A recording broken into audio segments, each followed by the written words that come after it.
ليه منتخب مصر ما بقاش زي الاول؟ الحلقه دي انا عاملها عشان اوضح لكم منتخب مصر ازاي انهار بالشكل ده.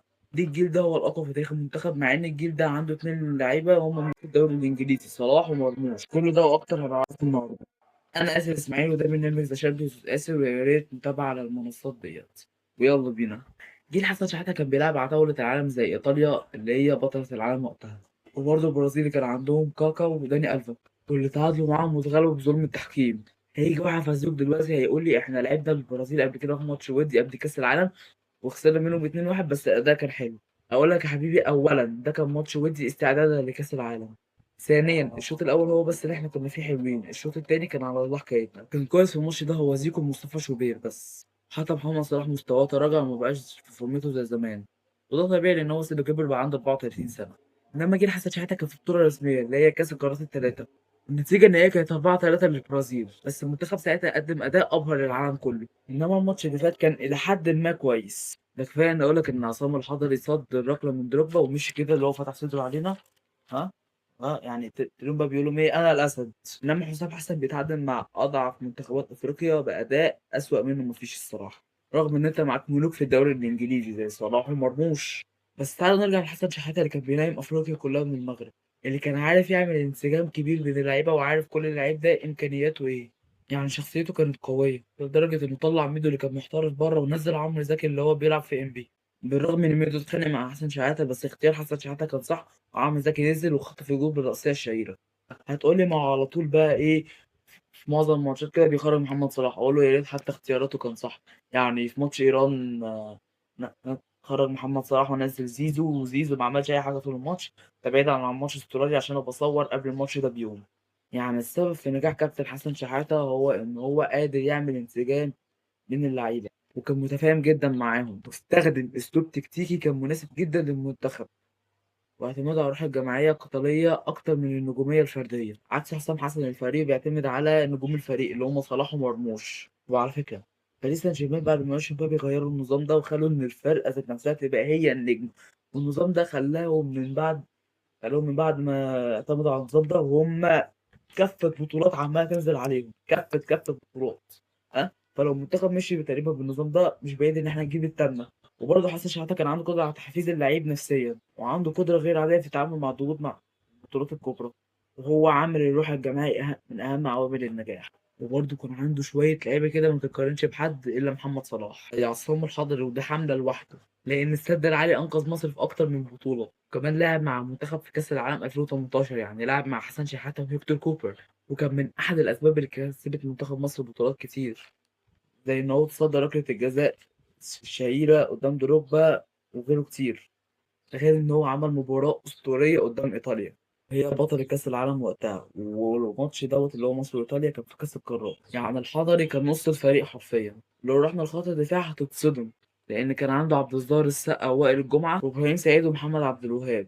وائل الجمعة ده كان ملحمة لوحده، فان دايك مصر يعني، ومش شبيه فان دايك عشان عارف دماغه بتروح فين. وإبراهيم سعيد جنبه يعني مستحيل أي حد يكسبه. نروح بقى على خط الوسط اللي كان عنده احمد فتحي ومحمد شوقي واحمد حسن ومحمد بركات وحسني عبد ربه، ودول كان عندهم سرعه في الهجوم وتكتيك قوي جدا. وبرضه مش عايزين ننسى ابو تريكه اللي دمر البرازيل. نيجي بقى الهجوم اللي كان عندهم عمرو زكي وعماد متعب وميدو جدا. انا عايز اكتب رايك في التعليقات، مين هو افضل لاعب في الجيل ده؟ يعني حسني عبد ربه ولا زيدان ولا ابو تريكه ولا عصام الحضري ولا وائل جمعه ولا مين بالظبط؟ انا عايزك تكتب رايك في التعليقات. وانت لو بصيت على اللعيبه دي هتلاقي إن مفيش منهم غير اتنين محترفين بس، ومفيش فرق ما بينهم وبين بعض. اللعيبة كانت رجالة وكان عارف يوجههم صح، إنما دلوقتي لا في لعيبة ولا تشكيلة ولا تكتيك، وخلي صلاح على جنب يعني ماشي كده وعلى البركة. الصراحة هو كان لازم يوصل لكأس العالم وأمم أفريقيا، لأن في تصفيات البطولتين دول حسام حسن كان بيلعب فرقة ما بتعرفش تلعب كورة أساسا. حسام حسن بيعتمد على صلاح زي هيكتور كوبر بالظبط. كروش نجح مع المنتخب ووصل لنهائي أفريقيا معانا لأنه كان عارف إن المنتخب ما فيهوش لعيبة، بس هو كان بيلعب على قد الإمكانيات والحظ ما حالفهوش. بس هو حسام حسن مش محظوظ خالص، لأن هو عنده حارس رائع زي مصطفى شوبير، وعنده حتة خط دفاع بدل ما ياخد الخصم بيخضنا احنا، وعنده خط وسط أحسنهم مروان عطية وإمام عاشور من وجهة نظري. لأن هم عندهم الروح القتالية، بس مروان عطية عنده أكتر تقريبا. وما شاء الله هجومنا جبار بالاسامي فقط. احسنهم زيكو بصراحه، لان صلاح وتريزيجيه مستواهم قل جدا.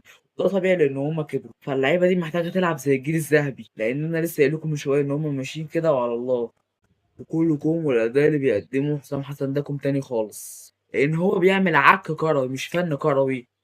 انا حاسس ان حسام حسن عنده اوفر اللي هو ايه، اقدم لك شوط حلو بس بشرط ان الشوط التاني يبقى وحش. زي ماتش بلجيكا الاول كان حلو والتاني كان وحش، وبرضه ماتش نيوزيلندا الاول كان وحش والتاني كان حلو، وبرضه ماتش ايران الاول كان حلو والتاني كان وحش. فانت فاهمني، هو حسام حسن مش عارف يوظفهم ولا حتى يعمل انسجام ما بينهم، وكلهم في الهجوم انانيين ما عدا محمد صلاح اللي كل شويه بيقعد يعمل لهم فرص وهم بيضيعوها. خرج صلاح من كل اللي انا بقوله. هو حسام حسن محتاج ان هو يوظفهم صح، يا ريت يحفزهم على اللعب الجماعي ويبطل ويبطل يعند مع المنتخب. زي ان هو ما نزلش هيثم حسن طول ماتش ايران وجاب حمزة عبد الكريم على حساب مصطفى محمد.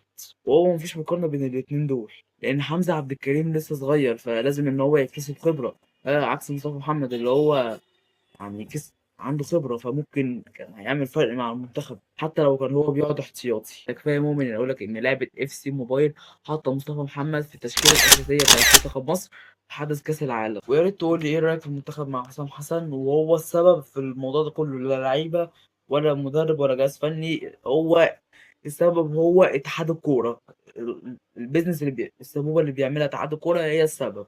ها، فيعني طبعا انتوا عارفين بقى انا هقول ايه، بس مش هينفع. ويا رب تكون الحلقه عجبتكم، متنسوش اللايك والفولو. يا ريت تعمل اشتراك في قناه اليوتيوب وفولو على تيك توك وانستجرام. وعايز اقول حاجه، انا مش عايز اخلص في حسام حسن، انا بس بنتقده. لو مش عايز اطبل الجيل الذهبي ولا حسن شحاته. لا انا بقارن من وجهه نظري ما بين الجيل ده والجيل ده. ويا رب يكون رساله وصلتكم. سلام.